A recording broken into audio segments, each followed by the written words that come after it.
दोस्तों स्वागत है आपका अपना यूट्यूब चैनल रेस मैथमेटिक्स पे। तो चलिए बात करते हैं आज कॉम्प्लेक्स नंबर का। देखिए इससे पहले हमने सेट्स, फंक्शन, ट्रिगोमेट्रिकल फंक्शन ये सारे वीडियो बना दिया हो, ठीक है। अगर उस वीडियो को आप नहीं देखे हैं तो लिंक डिस्क्रिप्शन में दिया है, वहाँ जाकर देख सकते हैं या मेरे प्लेलिस्ट पर भी विजिट कर सकते हैं, ठीक है। तो आज शुरू करते हैं हम लोग कॉम्प्लेक्स नंबर। एक बात और बताना चाहता हूँ कि हमने पिछले वीडियो में ऑलरेडी बता दिया था। क्या बता दिया था कि अभी तक हम बोर्ड पे पढ़ा रहे थे, ठीक है, लेकिन अब जो हम पढ़ाएंगे कॉपी पे पढ़ाएंगे। रीज़न ये है कि अभी कुछ दिनों के लिए हम अलग शिफ्ट हो गए हैं, जिसके कारण यहाँ पे बोर्ड अवेलेबल नहीं है। हम बात भी किए थे पर ऐसा कुछ उपाय नहीं है क्योंकि कुछ दिन के लिए रहना है, इसलिए हम बड़ा बोर्ड नहीं खरीदे हैं क्योंकि फिर ढो के ले जाना पड़ेगा। तो चलिए बात की बात बाद में करते हैं, आते हैं अपने टॉपिक पे, मिलते हैं कॉपी पे। तब तक बने रहिए हमारे साथ अंत तक। एंड चलिए शुरू करते हैं कॉम्प्लेक्स नंबर में क्या क्या पढ़ना है। तो चलिए लेट्स गो पे। तो चलिए आज बात करते हैं कॉम्प्लेक्स नंबर का। देखिए इससे पहले हमने पीछे सेट्स, फंक्शन और ट्रिगोमेट्री का पूरा वीडियो बना दिया हूँ। तो आप अगर उस वीडियो को नहीं देखे तो पहले जाकर उस वीडियो को देखिए, उसके बाद यहाँ तक आइएगा, या अगर आप पढ़ चुके होंगे तो कोई बात नहीं है, ठीक है। तो चलिए शुरू करते कॉम्प्लेक्स नंबर, ठीक है ना। कॉम्प्लेक्स नंबर में सबसे पहले नंबर्स के बारे में जानना है, ठीक है। नंबर्स बहुत सारे होते हैं, आप लोग जानते हैं नंबर्स के बारे में बहुत सारे होते हैं। Natural number, whole number, even number, odd number, बहुत सारे होते हैं। लेकिन मुझे वो सब नंबर की ज़रूरत नहीं, मुझे ज़रूरत है रियल नंबर को। तो रियल नंबर के भी बारे में आप लोग ऑलरेडी पहले पढ़ चुके हैं। एक नया नंबर जो आपके पास है इमेजिनरी नंबर, ठीक है। तो रियल नंबर सबसे पहले अगर पढ़ भी चुके हैं तो भी, नहीं भी पढ़ चुके हैं फिर भी हम रियल नंबर को एक बार फिर से समझा रहे हैं, ठीक है। आप पहले रियल नंबर जो पढ़े हैं वो और हम जो पढ़ा रहे हैं वो दोनों में थोड़ा सा डिफरेंट मिलेगा। क्योंकि पहले रियल नंबर जो पढ़े थे वो क्या था कि परिमेय संख्या और अपरिमेय संख्या के सेट्स को रियल नंबर कहते हैं। मतलब रेशनल प्लस इरेशनल नंबर को हम लोग क्या कहते थे, रियल नंबर। लेकिन अभी जो हम बताने जा रहे हैं वो थोड़ा समझिएगा। देखिए रियल नंबर क्या कहता है, the number after squaring of the result are positive then the number are called real number. मतलब क्या है, रियल नंबर को क्या बोलते हैं, वैसी संख्या जिसको वर्ग करने पर परिणाम धनात्मक आ जाए तो वे सभी संख्या क्या कहलाते हैं, वास्तविक संख्या कहलाते हैं। जैसे 2, 0, +-1, +-2, +-3, +-7, +-1/2, ये सारे जो नंबर्स हैं वो सभी क्या हैं, रियल नंबर। अब कैसे है तो देखिए हम एक एग्जाम्पल के थ्रू आपको समझाते हैं। यहाँ ध्यान दीजिए, जैसे यहाँ पे देखिए, अगर कोई कहता है कि 2 रियल नंबर है या नहीं, तो जो संख्या आपको दिया रहेगा सबसे पहले आप क्या कीजिएगा, इसको स्क्वायर कीजिएगा। तो 2 को स्क्वायर करेंगे तो इसको स्क्वायर करेंगे तो कितना आएगा, 4 आएगा। तो ये जो आया क्या पॉजिटिव नंबर में आया, तो पॉजिटिव नंबर में आया, इसका मतलब ये जो दिया हुआ संख्या क्या है, क्या है आपका रियल नंबर।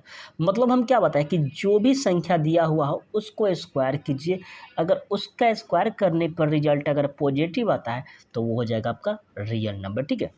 एक और एग्जांपल लेते हैं, जैसे अगर मान लेते हैं -3 लेते हैं, तो -3 को स्क्वायर करते हैं तो कितना हो जाएगा, -9 हो जाएगा, सॉरी +9 हो जाएगा। तो क्या आपका -3 भी क्या हो जाएगा, क्या हो जाएगा, रियल नंबर। एक और ले लेते हैं √2, इसको स्क्वायर कीजिए कितना आएगा, पॉजिटिव में आ रहा है, तो ये भी क्या हो जाएगा, रियल नंबर। एक और एग्जांपल ले लेते हैं -√2, इसको भी स्क्वायर कीजिए, स्क्वायर से ये पॉजिटिव हो जाएगा, ये हो जाएगा आपका 2, तो ये भी क्या हो जाएगा आपका रियल नंबर। यानी -√2, √2, -3, 2 ये सभी क्या है, रियल नंबर है, ठीक है। एक एग्जांपल और ले लेते हैं, ये अब इसको स्क्वायर कीजिए तो कितना आएगा, तो इसको स्क्वायर कीजिएगा तो रूट हटेगा, आंसर कितना आएगा, -2। तो क्या ये रियल नंबर है, या स्क्वायर करने पे रियल नंबर है या नहीं, तो ये रियल नंबर नहीं है, तो ये क्या हो गया, यही हो गया इमेजिनरी नंबर, जो कि अगला डिफिनीशन हमें पढ़ना है। देखिए यहाँ पे डिफिनीशन, अगला डिफिनीशन क्या है, इमेजिनरी नंबर, ठीक है। तो क्या दिया हुआ है, the number after squaring of the result are negative then the number are called imaginary number, ठीक है। यानी काल्पनिक संख्या किसे कहते हैं, वैसी संख्या जिसको वर्ग करने पर परिणाम ऋणात्मक आ जाए तो वैसी संख्या को हम लोग कहते हैं काल्पनिक संख्या या इमेजिनरी नंबर। एग्जाम्पल में दिया हुआ √√-3, √2, √7। यानी एक सिंपल बात याद रखिएगा ना, रूट के अंदर अगर निगेटिव नंबर जितने भी होंगे वो सारे क्या कहलाएंगे, इमेजिनरी नंबर। जैसा कि एग्जाम्पल हमने पीछे यहाँ पे आपको बता दिया था। एक और एग्जाम्पल अगर आप लेना चाहते हैं तो इसको भी ले। अगर कोई कहता है कि ये इमेजिनरी है या रियल, तो पहले आप दिया हुआ है इसको स्क्वायर खींचिए, -7 आ गया। अब क्या हो गया, -7 है यानी दिया हुआ संख्या क्या हो जाएगा, इमेजिनरी नंबर। अगर कोई भी संख्या दिया हुआ हो इसको स्क्वायर करेंगे, स्क्वायर करने पर अगर निगेटिव नंबर आ जाएगा तो वो हो जाएगा आपका इमेजिनरी नंबर। तो ये आपका क्या हो जाएगा, इमेजिनरी नंबर। चलिए आगे बात करते हैं, उस पर ध्यान देते हैं।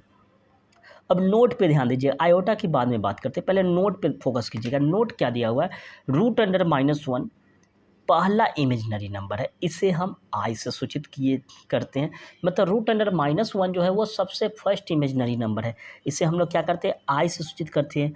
और यही आई को हम लोग आयोटा भी कहते हैं, यानी इमेजिनरी नंबर को भी हम आयोटा भी कहते हैं। ठीक है, तो ये आपका हो गया कॉम्प्लेक्स नंबर का पार्ट। ठीक है, अब आगे ध्यान दीजिएगा, आई का अलग अलग वैल्यू क्या होता है, तो यहाँ पे फोकस कीजिए। जैसा कि यहाँ देख रहे हैं, आई बराबर कितना होता है, √1, यही ना भी हम लोग पढ़े। आई का मान कितना है, √1, तो आई स्क्वायर का वैल्यू कितना हो जाएगा, स्क्वायर हट जाएगा, स्क्वायर करेंगे तो रूट हट जाएगा, तो कितना हो जाएगा, -1। आई क्यू को हम लिख सकते हैं आई स्क्वायर इंटू आई, तो आई स्क्वायर का वैल्यू कितना है, -1 गुने आई को रहने दिया। आप आई का मान भी रख सकते हैं, लेकिन हम नहीं रखे। ठीक है, तो -1 में आई से गुना करेंगे तो कितना हो जाएगा, -i। अब i4 की बात करें तो i4 का मान कितना हो जाएगा, आई स्क्वायर इंटू आई स्क्वायर लिखेंगे, और आई स्क्वायर को भी -1 लिखेंगे, इसको भी -1 लिखेंगे, तो -1 क्या हो जाएगा, +1। उसी तरह अगर आप चाहते हैं कि यहाँ पे हम i5 का मान निकालें, तो देखिए यहाँ पे अगर हम लिखते हैं i5, ठीक, तो i5 को हम लिख सकते हैं i4 इंटू आई लिख सकते हैं। तो i4 का वैल्यू कितना हो जाएगा, 1 हो जाएगा, और इसका वैल्यू आई ही रहने देते, यानी कितना हो जाएगा, आई हो जाएगा। उसी तरह अगर आप i6 निकालना चाहते हैं तो इसको लिख दीजिए 4 इंटू 2।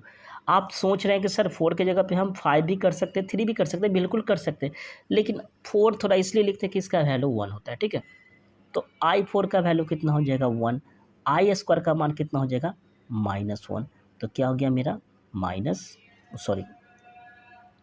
हो जाएगा, यानी i6 का वैल्यू कितना हो गया, -1। उसी तरह अगर आप i7 को भी मान निकाल सकते हैं, तो ये आज हो जाएगा आपका i7 का वैल्यू आपका हो जाएगा i के पावर, ये हो जाएगा आपका 4 इंटू आई के पावर 3।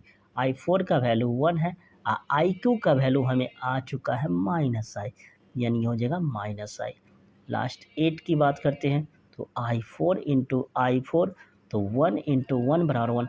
इसी तरह आप आगे जितना भी मिलेगा आप निकाल सकते हैं। तो मुझे उम्मीद है कि आपको ये समझ में आ गया होगा, तो इसको स्क्रीनशॉट लेकर नोट कर लीजिए। अब बात करते हैं कॉम्प्लेक्स नंबर का। ये कॉम्प्लेक्स नंबर कहते किसको है, उससे पहले आप इसको नोट कर लीजिए, ठीक है। अब बात करते हैं कॉम्प्लेक्स नंबर किसको कहते हैं। तो देखिए दिया हुआ है, if a and b are any two real number then a plus I B और a minus I B is called complex number, it is denoted by z। मतलब क्या है कि यदि a और b कोई दो रियल नंबर हो तो a प्लस आई बी या a माइनस आई बी को कॉम्प्लेक्स नंबर कहा जाता है या कहते हैं, इसे z से सूचित किया जाता है। मतलब क्या है कि मतलब a और b जो हो क्या होना चाहिए, रियल नंबर होना चाहिए। और रियल नंबर होना चाहिए तो वो किस फॉर्म में होना चाहिए, वो दोनों real number a plus I B के फॉर्म में होना चाहिए। मतलब आई उसके सेकेंड वाले पार्ट के अगल बगल कहीं ना कहीं इन्वॉल्व होना चाहिए, तो वो क्या हो जाएगा, a प्लस आई बी या a माइनस आई बी को हम लोग कॉम्प्लेक्स नंबर कहते हैं। जैसे z बराबर दिया हुआ है 5 + 2i, तो फिर एक और दिया गया है z बराबर 3 - 2i। एक और एग्जाम्पल ले लेते हैं, अगर z बराबर हम ऐसा लिखते हैं √2 + 5i। हमें क्या करना था कि ये दोनों रियल नंबर होना चाहिए, दोनों रियल नंबर है, आई कहीं ना कहीं इन्वॉल्व होना चाहिए, आई कहीं ना कहीं इन्वॉल्व होना चाहिए। हम ऐसा भी लिख सकते हैं, ऐसा थोड़ी है, ऐसा भी लिख सकते हैं, लेकिन उस कंडीशन में क्या हो जाएगा, ए ये वाला हो जाएगा, ये हो जाएगा बी, क्योंकि बी जो है ऑलवेज आई के साथ अटैच रहेगा। ठीक है, तो मुझे उम्मीद है कि कॉम्प्लेक्स नंबर आपको समझ में आ गया होगा। चलिए अब बात करते हैं कंजुगेट ऑफ कॉम्प्लेक्स नंबर। चलिए बात करते हैं कंजुगेट ऑफ कॉम्प्लेक्स नंबर। क्या है कंजुगेट ऑफ कॉम्प्लेक्स नंबर? तो दिया हुआ if Z is any complex number then Z bar, इसको पढ़ेंगे Z bar, Z bar is called conjugate of complex number. मतलब क्या है, यदि जेड कोई कॉम्प्लेक्स नंबर हो तो जेड बार को जेड का कंजुगेट ऑफ कॉम्प्लेक्स नंबर कहा जाता है। इसे इस प्रकार डिफाइन किया जाता है, जैसे जेड बराबर है ए प्लस आई बी, तो जेड बराबर हो जाएगा ए माइनस आई बी। अभी आपको समझ में नहीं आया होगा, तो चलिए एक एग्जाम्पल के तौर पे समझा रहे हैं, समझिएगा। अगर जेड बराबर दे दे 5+2y, ठीक है, तो आपसे पूछे कि जेड बार क्या होगा, तो आप क्या कीजिएगा, 5 जो है यहाँ पे ये जैसे ही बार लगता है तो ये क्या होता है, साइन को चेंज कर देता है, ये प्लस रहता है तो क्या हो जाएगा, माइनस हो जाएगा। तो ये हो गया आपका जेड बार। एक और एग्जांपल ले लेते हैं। अगर जेड बराबर यहाँ पे दे दे 3-2y, तो जेड बार आपका क्या हो जाएगा, 3+2y। तो यही जेड बार का काम है। Z bar conjugate of complex number का मतलब क्या, देखिए कंजुगेट ऑफ कॉम्प्लेक्स नंबर का मतलब क्या है कि देखिए जैसे ही जेड बराबर अगर दे दे 3-2y, तो जेड बार लगेगा, तो ये जो साइन जो होता है ना उसको क्या करता है, चेंज कर देता है। ठीक है, एक और एग्जांपल अगर समझना चाहते हैं तो ऐसे भी समझ सकते हैं। यहाँ अगर जेड बराबर दे देते हैं √5 - √3i, तो जेड बार अगर पूछता है तो क्या हो जाएगा आपका √5 + √3i। सिंपल बात यही हो जाएगा, केवल ये वाला साइन क्या हो जाता है, चेंज हो जाता है। तो चलिए ये तो हो गया कंजुगेट ऑफ कॉम्प्लेक्स नंबर। अब बात करते हैं इसके आगे मॉडुलस ऑफ कॉम्प्लेक्स नंबर, जिसको हिंदी में बोलते हैं मापांक। तो चलिए पहले आप इसको स्क्रीनशॉट लेकर नोट कर लीजिए।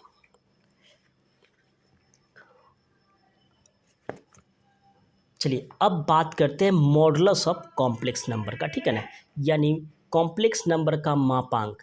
देखिए दिया हुआ if Z is any complex number then mod Z is called modulus of complex number Z. It is defined as below, मतलब इसे इस प्रकार डिफाइंड किया है। कैसे, तो यहाँ बताएंगे। उससे पहले एक बार हिंदी में समझ लीजिए क्या दिया हुआ है।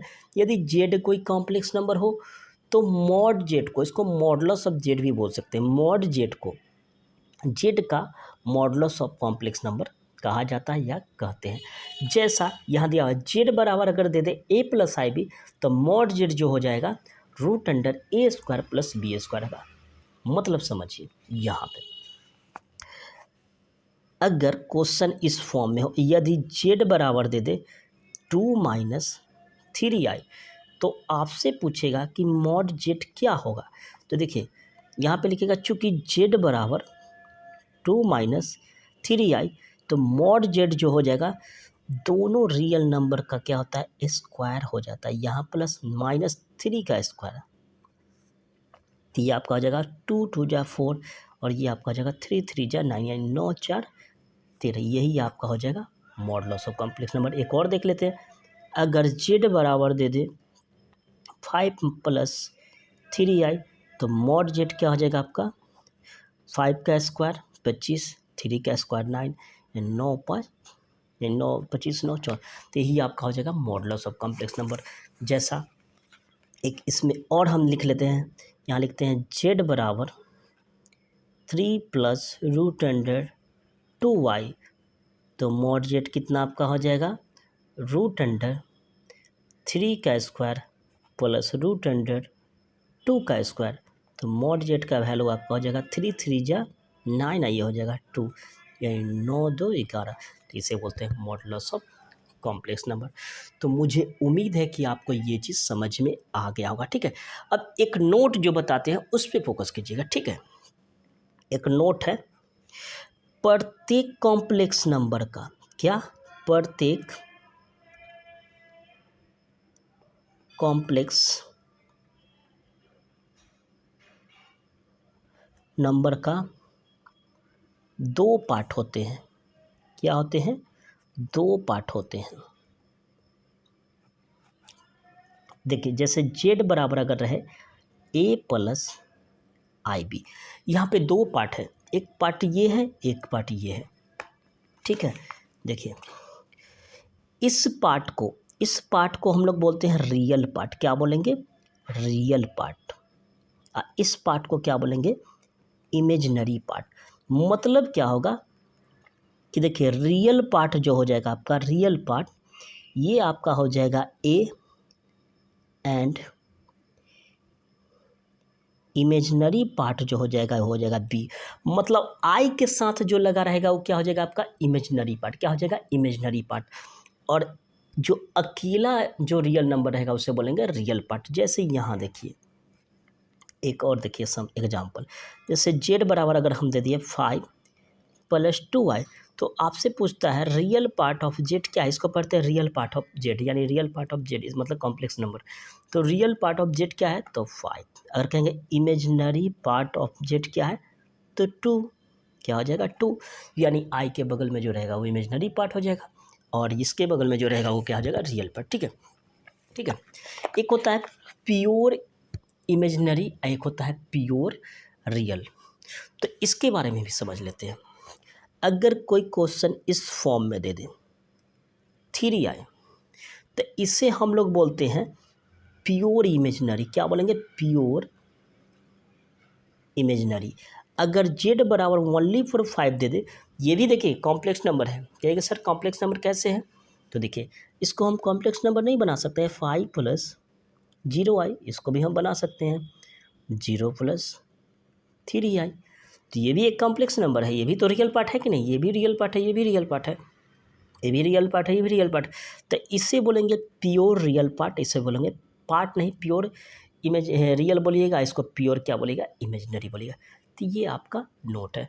तो आई होप कि आपको ये चीज़ समझ में आ गया होगा। तो चलिए आज के लिए इतना ही रहने देते हैं, मिलते हैं अगले दिन अगला एक्सरसाइज का इंट्रोडक्शन के साथ। ठीक है, तब तक के लिए goodbye and take care. तो मुझे उम्मीद है कि आपको ये कॉम्प्लेक्स नंबर का टॉपिक आपको समझ में आ गया होगा। अगर समझ में आ गया होगा तो मेरे वीडियो को लाइक कर लीजिए। अगर अभी तक चैनल को सब्सक्राइब नहीं किए हैं तो प्लीज़ चैनल को सब्सक्राइब कर लें और हो सके तो दोस्तों में शेयर भी करें। और अभी तक इस वीडियो को नहीं देखे तो आप इस वीडियो को देखिए और इस वीडियो को भी नहीं देखे तो दोनों वीडियो को देखिए। और मिलते हैं अगले वीडियो में, तब तक के लिए गुड बाय एंड